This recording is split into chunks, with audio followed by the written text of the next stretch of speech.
flying by its own. It does it itself. Okay? Yeah, you're right there with me though.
Every time I open the hangar door to go flying, I realize that I'm one of the lucky guys doing something that I dreamt of as a kid.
Japan's devastating surprise attack on Pearl Harbor, December 7, 1941, launched the United States into full-blown total war with Japan, Germany, and Italy.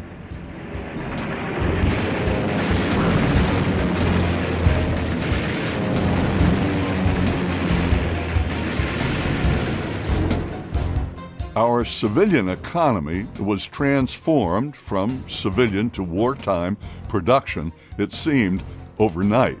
Tens of thousands of young men enlisted or were drafted into uniform to fight the war.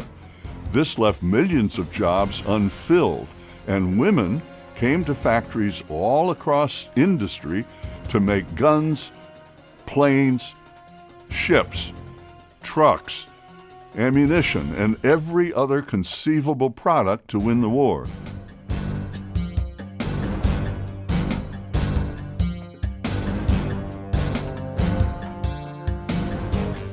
Nearly 19 million women were in America's wartime workforce, 3 million of them for their first time away from home responsibilities.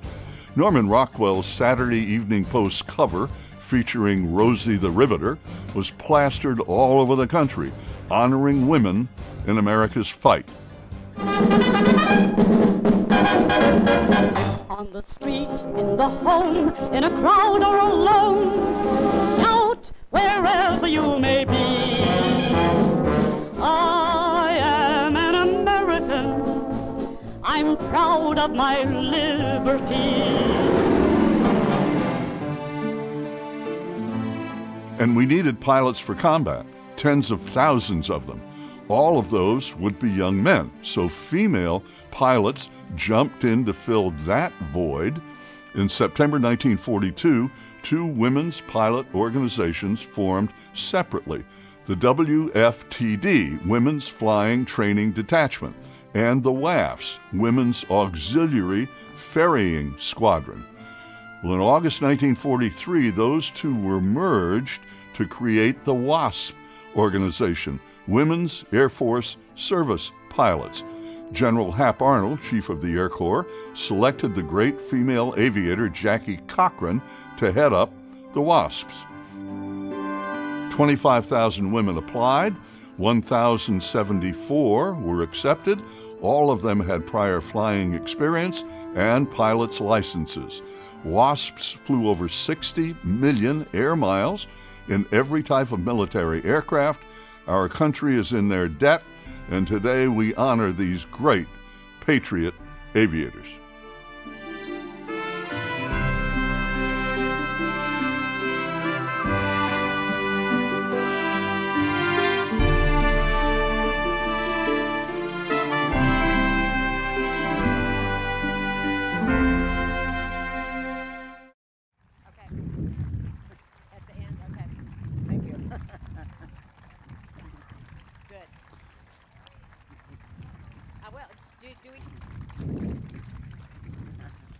Also welcome, please, gentlemen with me. First, Carol Kane, who is Associate Director of the Wasp Museum.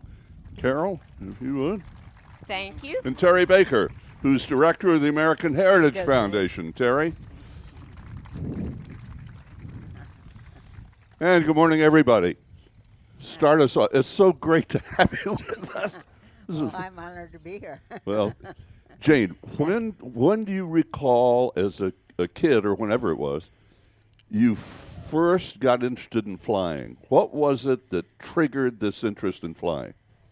Well, I think when I saw Lindbergh, he So- came to Grand Rapids, Michigan, and my mother took me out to the airport, and we saw him there, and then they had a ceremony over at the Bund Park, and we went to see that, and at the time, you know, it probably really impressed me, but I didn't think that much about it afterwards.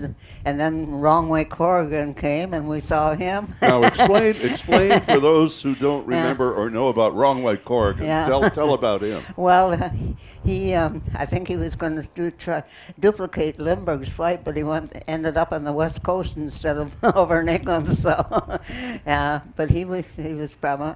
But then after that, you didn't hear too much about different ones in aviation, especially women. You never heard about any of them. Now, about what year? Yeah. About what year was this? That was 1927 that Lindbergh came to Grand Lindbergh. Rapids. Mhm. Yep. And then Jacqueline Cochran won the Bendix Air Race in 1938. Right. Or 88. Right. 88, no. So, Yeah. but at some point, No. it clicked on you to want to fly. Yeah. When did that happen? Well, I really In didn't school think. or? Well, I was at junior college in Grand Rapids, and they started the civilian pilot training program, and I happened to be in an engineering drawing class because I was interested in architecture, and I had to take this engineering drawing, and so the instructor came in and announced to the fellows that they were going to have a civilian pilot training program. So afterwards, I asked him, I said, can women get into it? And he said, well, I'll let one woman for 10 men. So I said, I want to do that. And so I hadn't really been up in a plane before that. So I didn't know anything about it, but I was interested. One woman and 10 men. Mm-hmm. But you didn't hesitate. You blasted forward anyway. I tried everything. Now, where did that attitude come from, that you were going to move on your own? Well, in high school, I was an ROTC sponsor, and I was in the band, and I just liked things that were a little different than women do. So tell me about the training when you started. You started training, right? You got into the class. Yes, How surprised were you when you were accepted, along with the 10 guys? Well, I had to stretch. I just made the height minimum. And my mother said I was hanging from the door frames to be tall enough. But I got into it, and we had ground school at the college, junior college in Grand Rapids. And we then in the morning, then we went out to the airport and had our flight training. And the first time up, I thought, this is heaven. I love it. So your first flight, you remember? I remember. And what was your reaction to it? I wanted to keep on. It was just a whole different perspective, looking down on everything, you know. And So what year was this? 1940. You know. So you start training as a civilian, and what was that training like up to the point you licensed? What was the training? Well, we had 70 hours of ground school and 35 hours of flight. Right? Yeah. Solo? Yeah. What'd that feel like? I loved it. I just liked everything about flying. So when did the WASP thing happen? You know, how close after? Now, you got your license then? Yes. You did? Yeah. And how long after that did the WASP opportunity arise? Not until In 1942 it was that Jacqueline Cochran went through the records and found all the women pilots, even those that had private license. She was only supposed to check those that had commercial license, which is 200 hours at that time. But she checked everybody's record, and then I got a telegram asking if I was interested. So I replied right away that I was interested, and I was in college, and I flew with the Civil Air Patrol to keep up my time while I was in college. And so as soon as I got that notice, I went and had the physical and was accepted, but then I had to wait for a class opening, and that was November of '43. Through all these years of your interest in aviation as a female, Yeah. what was the reaction from your parents and or your friends about you wanting to fly? Well, my parents were used to me trying things. they were supporting me all the way. I had a brother that was in the Navy and a sister in the Red Cross, and in wartime, everybody was involved in World War II in some way. All the civilians with rationing it's been different since then. But World War II, everybody was involved, and I wanted to be part of it. So what was the process? You were selected, right? Yeah. You got a telegram, or... Yeah. How many people remember what a telegram is? Good. A few of us. Yeah. So you got a telegram to report where? Well, that was to report to whether I was interested. Well, the telegram came from Jacqueline Cochran's office, and I replied to that. Right. And then I got the notice to go have my physical at Selfridge Field. Selfridge, right? Yeah. So you're accepted to the program. Yeah. And once you're accepted, Then orders, yeah? And then I just had to wait for, and I took the train from Grand Rapids to Sweetwater. All right. Tell me, what is Sweetwater, Texas? It wasn't much at that time. You got off the train and you walked across the street to the Bluebonnet Hotel and you stayed there overnight, and then they brought the cattle truck out from Avenger Field and took you out to the field, and so you really didn't see Sweetwater. Well, But you missed Sweetwater. Yeah. Oh. We got into town once in a while, but not very often. They Right. kept us busy. So describe the training. What was the initial, the beginning of that first week of what the experience was like compared to being back home? Well, living in a room with six, there were six of us in one room, and each of us were from a different state. We didn't know each other, and so we had to get acquainted that way. And it didn't take long to get acquainted because we were all interested in flying, and they started us right out with introduction to the field and the facilities there. But then we started right away with our training at ground school and flight training. So how much military kind of physical training was there? What was that like? Yeah, we had PT every day and we had drill every day, and we got up to revelry in the morning and no. Is it revelry in the morning? Yeah. Taps at night. Yeah. No, that's right. Yeah. And and inspections every Saturday. Everything had to be dust-free. They'd take their glove and go over things. Did they ever drop a quarter on the top of your bunk to see if it bounced? Yeah, they did that too. You had to have everything. I've learned to make a bed. Exactly. But it was a good training. I mean. So how were you treated by now all male instructors, right? Mm-hmm. Well, there was one female, but I didn't have her, and she later became a WASP. She was an instructor, but she later became a WASP, and she had to go through the same training. Right. But you were all licensed pilots when you started the program. Yes, So what was your first flight like, and what airplane? Well, the first flight was in a PT-19, which was a Fairchild, when I got in that with the helmet and the goggles and the jacket and everything, I thought I'm really a pilot now. It was a little different than a Piper Cub. Right. Yeah, and that's it. I was just really thrilled with my first ride in that plane. But we just had it for 6 hours, and then they brought the steerman in. And so we had the 6th Stearman for the rest of the primary training. So how many hours, if you recall, did you have in the Stearman? We had 35 hours in the Stearman. Right. And then we went from the Stearman to the AT6. Our class was the first one to do that. That was sort of an experiment to skip basic training and go to the AT6. And so we had 35 hours of that, and that was a lot of acrobatics and different things. They wanted us to know how to get the plane under control if it got in an unusual position. Sure. And it's amazing because my husband was a pilot, and in the AT6 they wouldn't let them do any acrobatics. But with us, we had to do everything. And how did you take to acrobatics after the Piper Cub? Well, that was a little different, doing the spins and the rolls and everything. But it was, I liked it. I didn't care about flying upside down too much, but I did it all and passed all the tests and there was one woman in my class that loved to do loops, and on cross country she'd look over and see her doing a loop on the cross country, but I didn't try that. Did you get in trouble for doing loops on a cross country? I think so.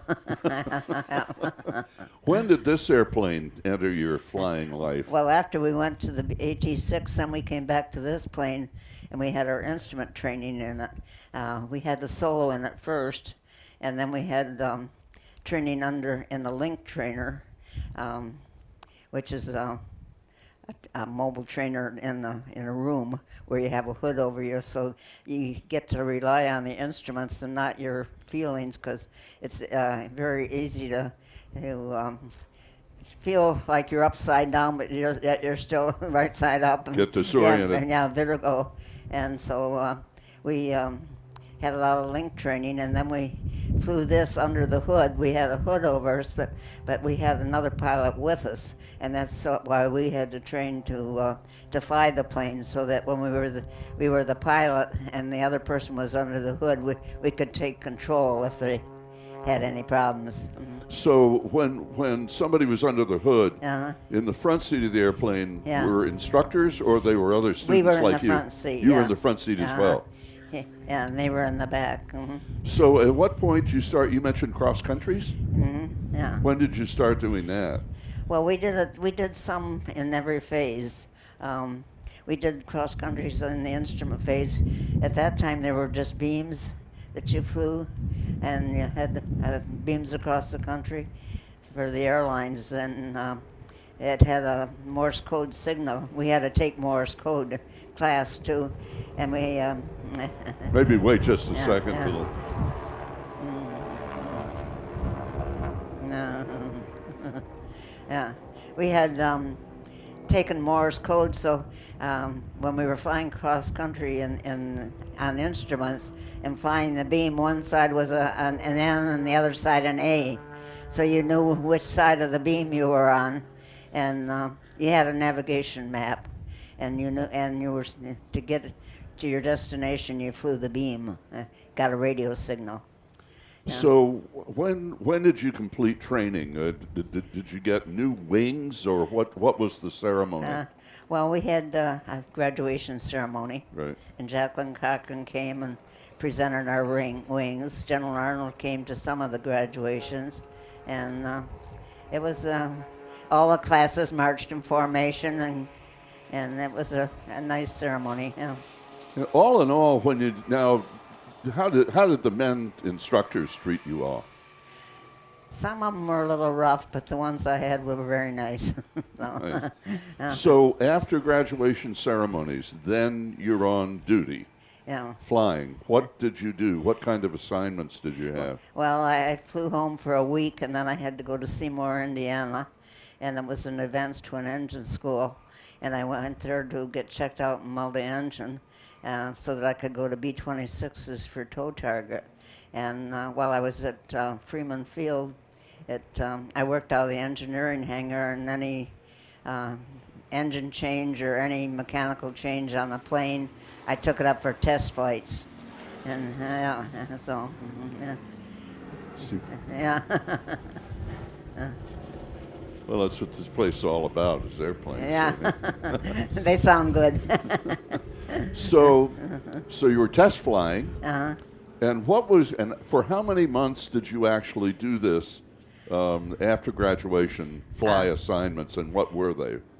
Well, it was mostly the test flights, and then I got orders to go to Panama City for B-26s, but I got a notice at the same time that the program was going to be disbanded. So You got orders to go to a program that was going to be disbanded. Yes, so I didn't go to Florida. They were closing the field there at Seymour, and I got married, and so then I stayed until they closed the field, and that was they closed the field January of 1943. 44. 44. And the program was disbanded in December of 44. So yeah. you left the military, Yeah. right? Mm-hmm. And how much flying did you do after you left the military? Not much. I flew some. Well, my husband, was the pilot, and when they closed the field, he went to Dodge City, Kansas, and so we went to Dodge City, Kansas, and San Antonio, Texas, and Douglas, Arizona, and back to Indianapolis, Indiana for the first year. I was traveling all over because pilots were not needed anymore. Yeah. And so he was being transferred all over. Then he got orders to go to Japan.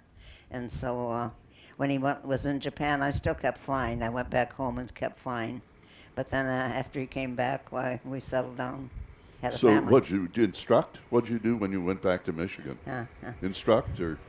I just went out and rented a plane. And they weren't accepting women for hardly any jobs. Susie Parrish, was the one that has the air zoo in Kalamazoo. Her uncle owned an airline, and he wouldn't even hire her for the airline because they just weren't hiring women at that time. Yeah. And if some of the women did keep, had their own planes and kept flying, and others married somebody that had planes and kept flying, but my husband stayed in the reserve for 26 years, so he kept flying, but I stayed home and took care of the family. Well, as Connie Boland mentioned earlier, you and all of your colleagues who flew as women in those years set such an incredible example for women today. Connie's, a former Delta captain. She's got over 20,000 hours and flies Mustangs and so forth. But except for you all paving the way, I doubt we'd have made that kind of progress, and that's all thanks to you, Jane Doyle, and all of your colleagues. I mean, Well, we loved what we were doing. We were helping our country, but we loved what we were doing at the same time. Exactly. And there were 38 girls that lost their lives, and there's always been a memory of them. In fact, one girl in my class, it was a week before graduation, that she had a mid-air collision with one of the new trainees that came in.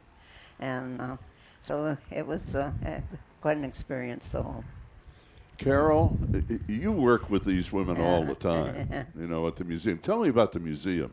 Well, And what's your mission at the museum? The mission of the WASP Museum, National World War II WASP Museum, is to preserve this wonderful legacy. And you're at Sweetwater, right? And we are in Sweetwater. Our museum actually overlooks the runways where these women trained.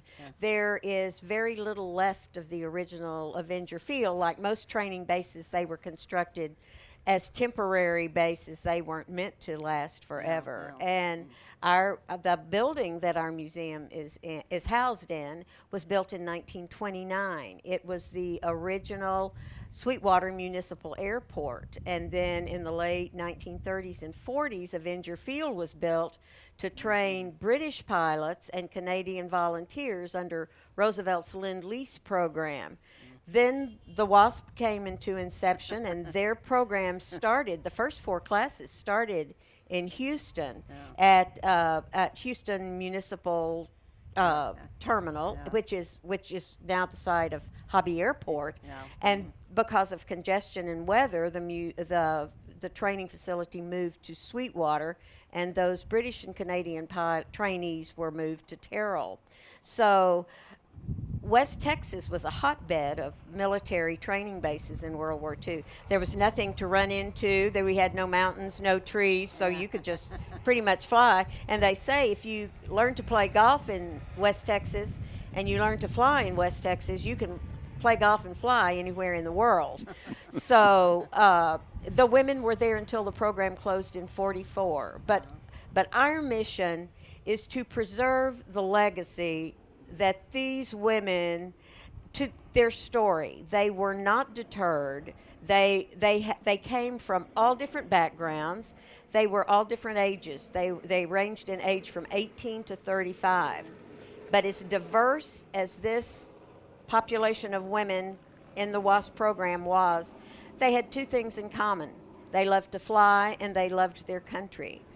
And that's the reason this plane is so very important to us. The dedication that these women had, these volunteers who have restored this plane have shown exactly the same dedication. 9 men spent 5 years of their lives restoring this airplane, and they have turned around and they are gifting it to our museum so that Jane's legacy and all of these other WASP legacies can be seen in the air.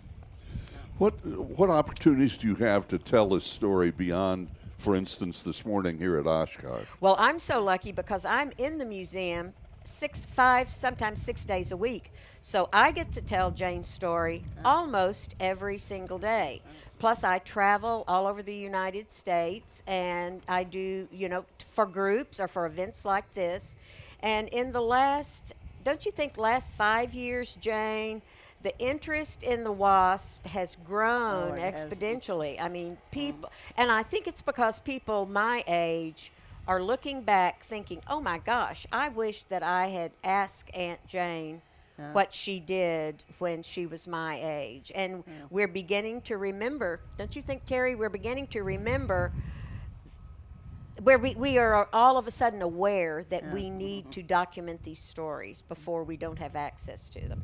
How many of the WASPs are still living and part of your program? 83 WASP, 1,074 WASP graduated at Avenger Field. 83 are still with us. And the Saturday before Memorial Day, our museum has homecoming. When the WASP had their Order of Fifanella, they had annual reunions. But now that their Order of Fifanella has disbanded, the WASP Museum has homecoming every year. And the WASP are able to come back, visit with their friends, see the museum, see the runways where they trained, reconnect, show your family, your grandchildren, your nieces and nephews where you trained. And on May the 27th of this past year, 11 WASP out of the 83 surviving came back to Avenger Field. Jane and her family were part of that wonderful celebration. Jane, what is that like? What was this like for you in May to come back with your family and introduce in person, your members of your family to other WASPs and to this experience? Well, I've been doing it now for about 5 years. I started at some of the reunion we had in Dallas, and they brought in some pilots to fly us from a field outside Dallas to Sweetwater. And after that, I thought I have to start going to these every year. So I have four girls, and I've tried to take each one of them there to see what Sweetwater was and to hear the story, and they've all been very interested in it now too. What was their reaction when they first get to Sweetwater with you and you start telling stories about what this was all like? We never heard all of this before because there for so many years the WASPs just went back home and did their normal jobs that they had, and a lot of them were teachers, and everybody got involved in civilian life. And like my girls, they said, we never knew all this about you, but now they're finding out. I said, that's it. The longer I live, the more they find out about me. So. Terry, your Heritage Foundation, what's your role? What's your mission? Your mission. Well, to kind of piggyback on what Carol said earlier about preserving the legacy of the WASP through the museum, we are organized to educate people on aspects of aviation that is uniquely American.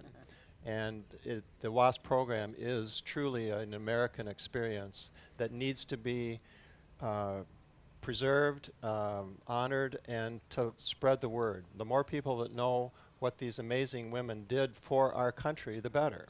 Okay? So our mission through this airplane, for example, is to honor the legacy of Jane and all of her sister WASP. The museum flying the airplane to Oshkosh and different events, it's a living history example of what these women did for us. And we think it's vitally important to preserve this. It's something that can't be allowed to pass away with time. Everybody needs to know what happened at this time. And how effective are you now at being able to document all of this? How challenging is that to document this history and get it down in writing, find logs, tell the stories of what happened during those couple of years?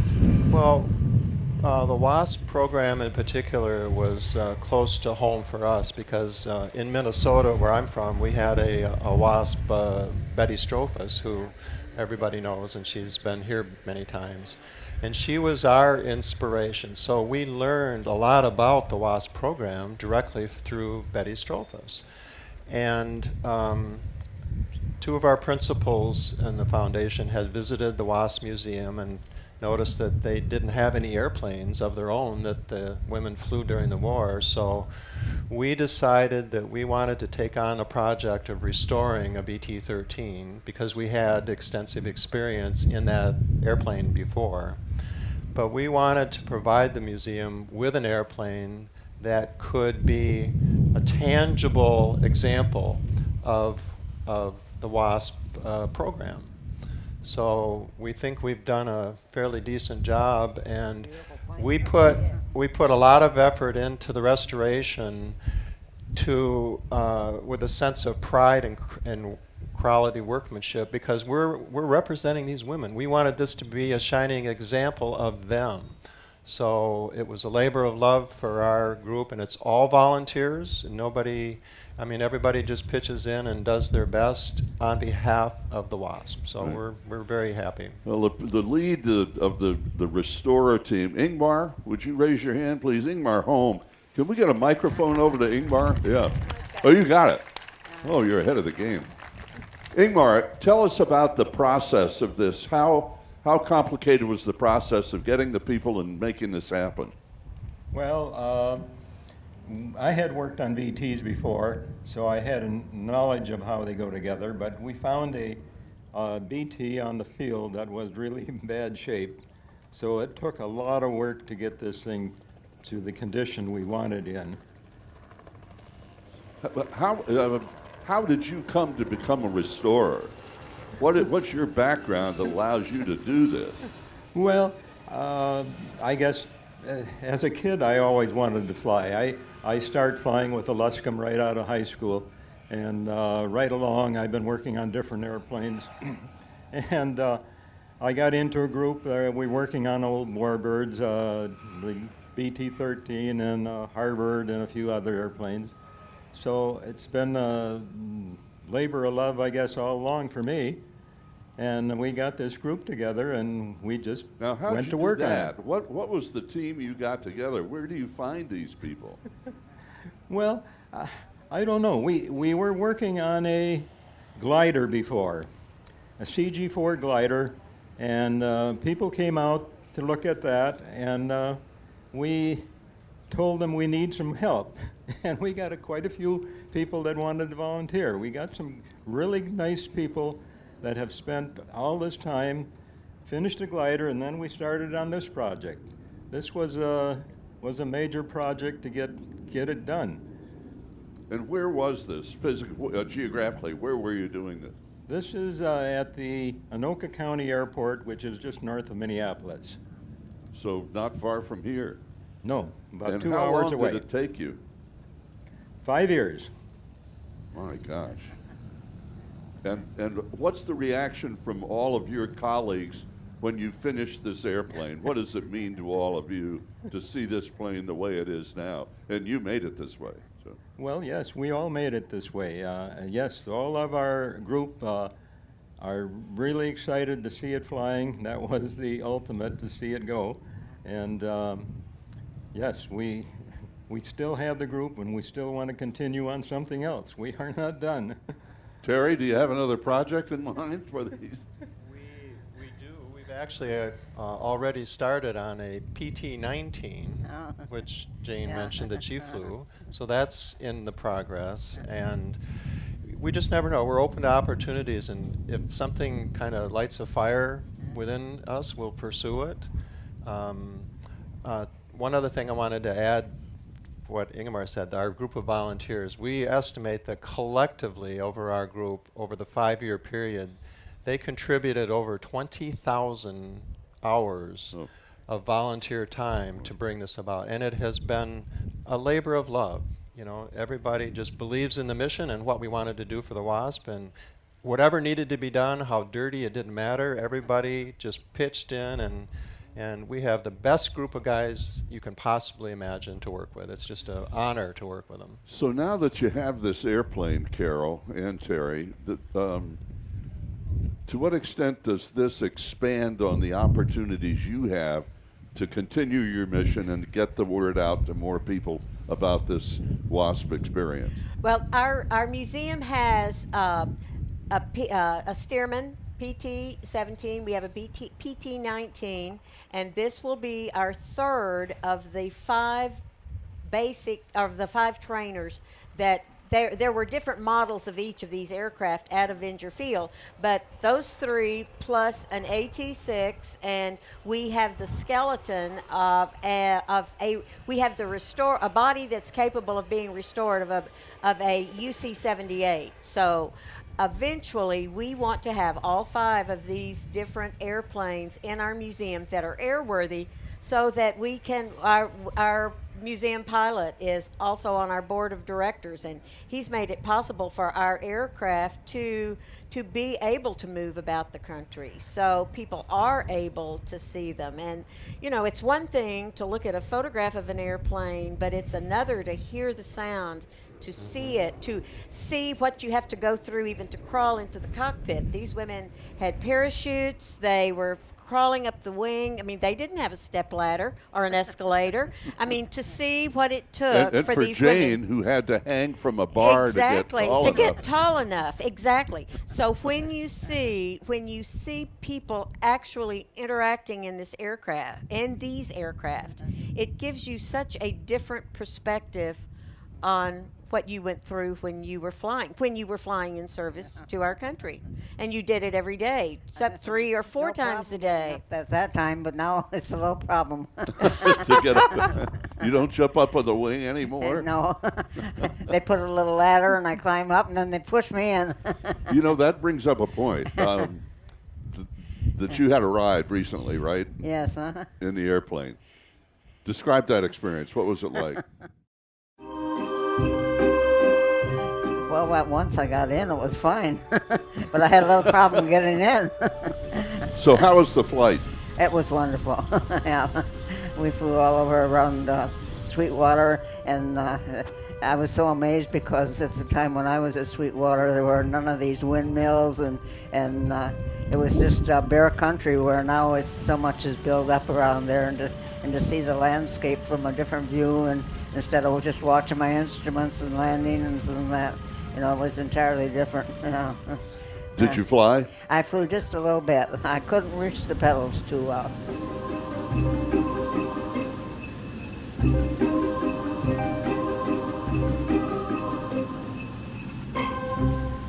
Jane was talking about when she comes every year for homecoming, she flies into DFW, and there are a group of volunteers that pick the WASP up as they come in. They're overnighted in private homes, then delivered to us in Sweetwater for homecoming, then taken back and put on their airplanes. It's all, I would imagine it would be, it's sad for us to see you leave Sweetwater. I bet it's really sad for them to see you leave Dallas. And then there are people like Terry and his group, and when you were talking about when one of your principals visited the Wasp Museum, his name is Jim Johns, and he brought his wife. And as they're looking around, realizing we did not have a BT-13, Jim looked at his wife as they were going to get in the car, and he goes, you know, this museum needs one of these airplanes that we've been restoring. And he looked at his wife and said, we're going to restore an airplane for them, knowing that he had Terry's support at home. And his quote was, "This one's for the girls." And yes, this one truly is for the girls. It's become our mantra in all of the ups and downs of restoration. Things go real well for a while, and Ingmar can tell that story too. Things that you think it's going to take off the next day, and a month later you're still sitting on the taxiway. But this one truly is for the girls. When you say for the girls, you're also talking, as we mentioned earlier, about all the young women and women since then, and who now, I mean, here at Oshkosh, with the Young People's Program, I mean, they've, a couple of million flights of young people to inspire both boys and girls, young men and women, to fly. And you're right at the base of this whole program. And at homecoming, the EAA Young Eagles send their planes from Abilene. Abilene has an EAA chapter. Bill Johnson is one of those pilots. How many from 9 o'clock in the morning until 1 o'clock? Okay, thank you. This is Bill Johnson, who is on our board of directors. Bill is our pilot. We go, it's just Bill, and Bill's the pilot, but he is responsible from the inception of our museum. Bill has been a part of that, invaluable to us. And when the Young Eagles come, Bill flies with them. And how many young people between the ages of 8 and 17 did you all fly on that Saturday morning? We'll usually fly 40 or 50 or more each year.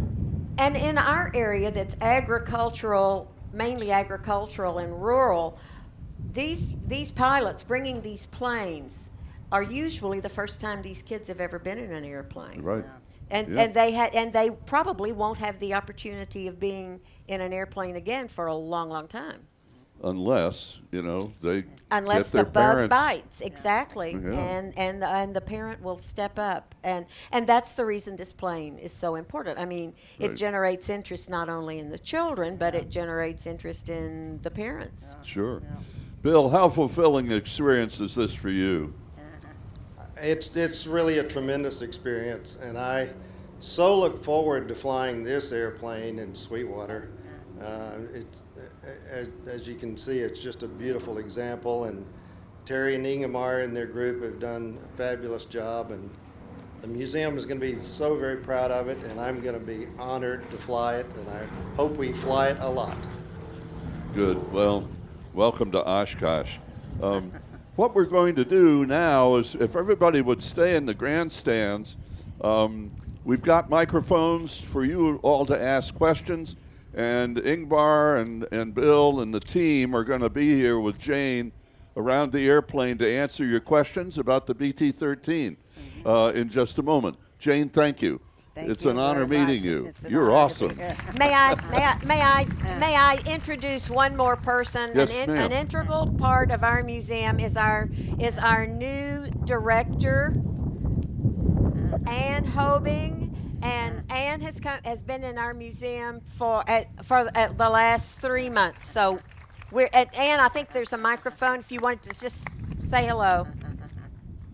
Hello, everybody. Thank you very much. I'll take just a couple seconds, but I just wanted to thank the American Aviation Heritage Foundation for doing this work.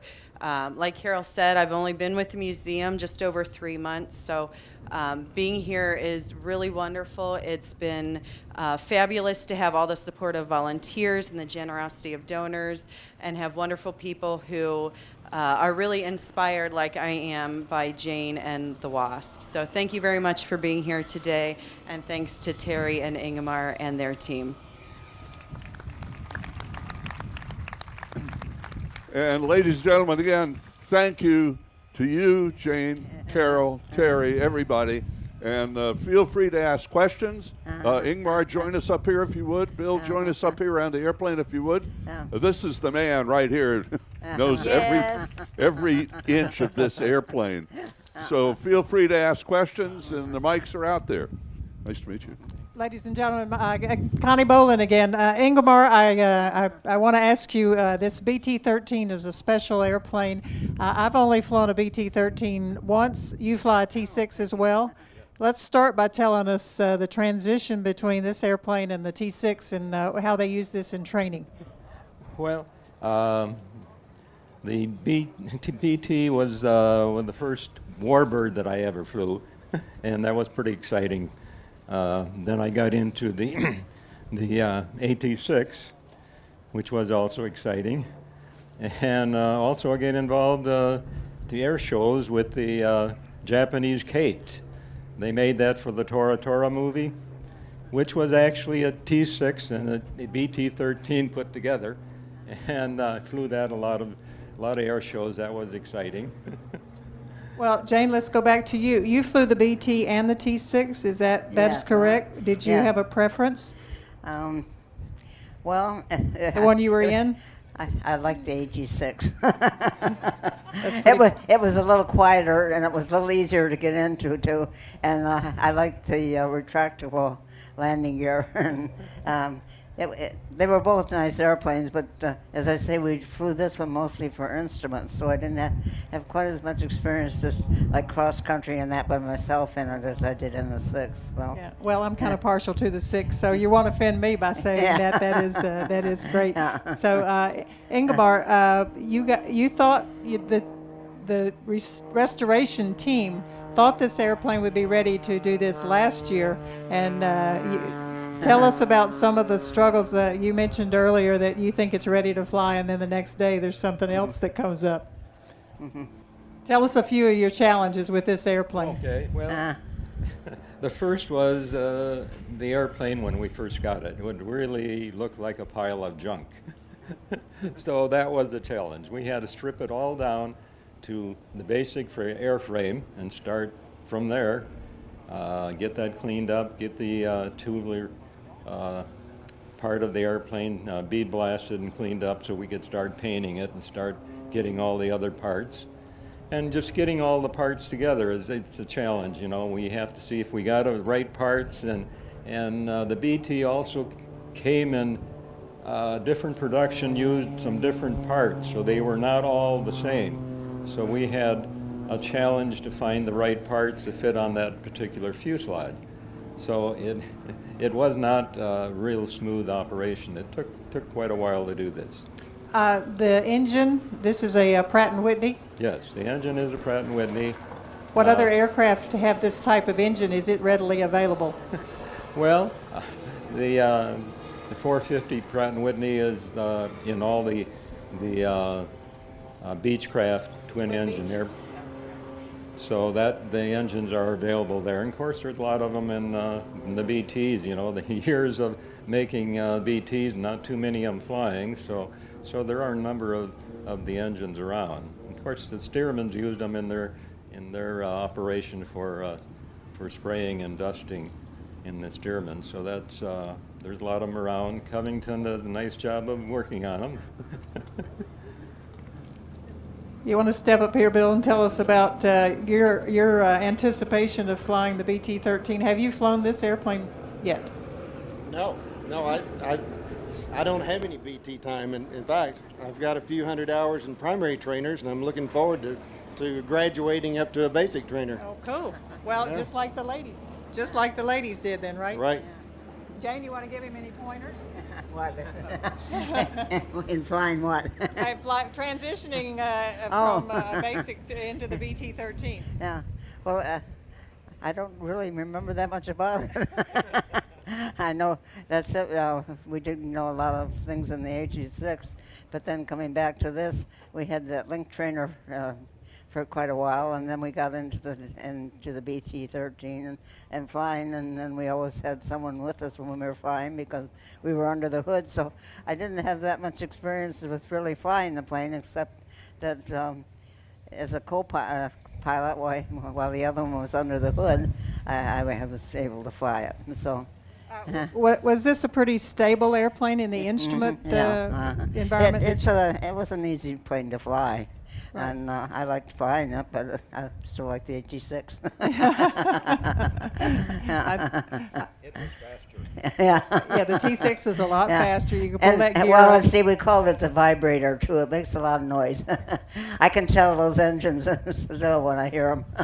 Exactly. Yeah. Well, the airplane is going from here to Texas. Is that correct? In the near future? We're flying back to Minneapolis with it, and be a couple of weeks probably before we fly down to Texas. Yeah. Cool. Well, that is. We have to have time to plan a celebration for this plane to arrive in Well, absolutely. Sweetwater. Well, Yes, absolutely. We do. Well, I say congratulations to all of you, thank you. to your team that took on this project. You did a wonderful job on it. It looks beautiful. I think you you all exemplify what we are in Warbirds of America, to keep them flying. As Carol said earlier, you can see a picture and you can see them sitting in a museum. It's not quite the same as hearing one run or to having the opportunity to get hold of the stick. So, Terry, the group, Bill, Carol. Thank you, Jane, very much for being here. Does anybody have a question now? I'm not going to forget you. Okay. Jane, I'd like to ask if you can remember any experiences during your flying career that really got your heart pumping. Maybe some mechanical issue or something that sticks out in your mind that was a little bit scary. Well, I don't remember which plane it was that I was flying, but the oil line broke. But it broke just before I came in for a landing, so I really didn't have any problems getting back down. But it was a good thing I didn't have very far to go. And that was really the only mechanical problem that I had. When we were on our 2,000-mile cross country, it was in the springtime, and we flew from Sweetwater to Atlanta, Georgia, and we were flying over the southern states, and there was a lot of flooding in Louisiana, and we had to land at an auxiliary field in Louisiana, and just about maybe 100 miles out from the field, the weather started closing in. And I was sort of flying the treetops between the flooded land below and the clouds above because I hadn't gone on instruments. And that was really the only time they said, God's your co-pilot, and he was with me that day. But I got to the auxiliary field okay, but there were some of them that landed all over different places in there in Louisiana. But those were really the only two experiences that I had where it was a little bit touchy. Great. Any other questions? Oh, we have one over here, Kyle. Actually, I see a couple of Twin Beach operators out here, so they know how your engines operate. This question is for Jane. You mentioned that your husband was a pilot. Did you meet him as a civilian or your life as a pilot? I didn't get what he said. You mentioned your husband was a pilot? Yes. Did you meet him as a civilian in your civilian life or as a pilot? He was my check pilot. Did you pass on the first ride, Jane? He was so strict I couldn't stand him. He kept cutting out engines on me all the time because it was in the AT-10, and I'd just get one engine back on and he'd cut out the other one back and forth. And when I came down, I thought, I don't want to ride with him again, but I did. And we became friends. I'm glad you asked that question. I like that. Yeah, and then we were married for 67 years, so it lasted.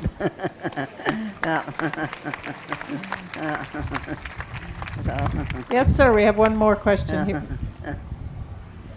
Yeah, question about the BT-13. Will it be flown regularly when it's at its new home in Sweetwater? Yes, it will.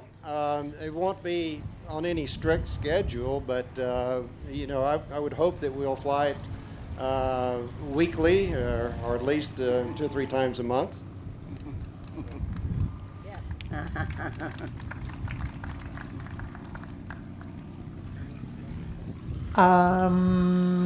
Okay, we have a gentleman here. I think this is our last question.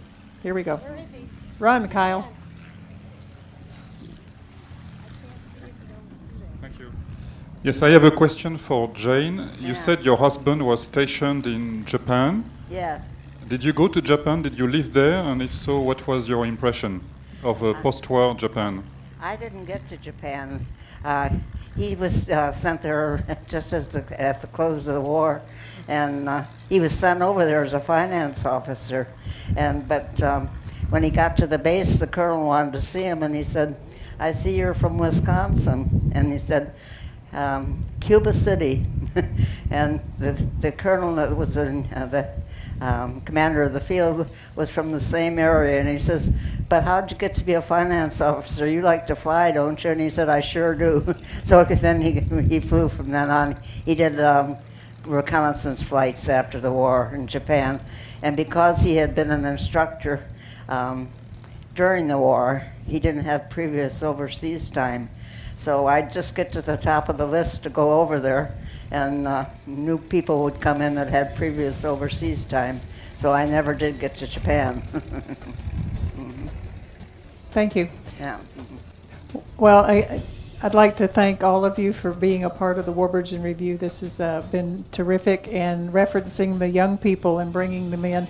I'd like to point it out to all of you that we have added a simulator just as you depart this way. It's in a big white tent there, and it is a P-51 Old Crow simulator, like Bud Anderson's airplane, Redbird simulators, and that is open to the kids. I think we have to fight off the adults, but we want to do that for the young people who can be here. So the simulator's right down here. One more reminder that we do have the Souvenir Program, some wonderful pictures of all the people who are throughout the week, and this is totally separate than the program you might have from EAA, and it truly is a collector's item. I'd like to thank my team of volunteers and all of you once again. Thank you.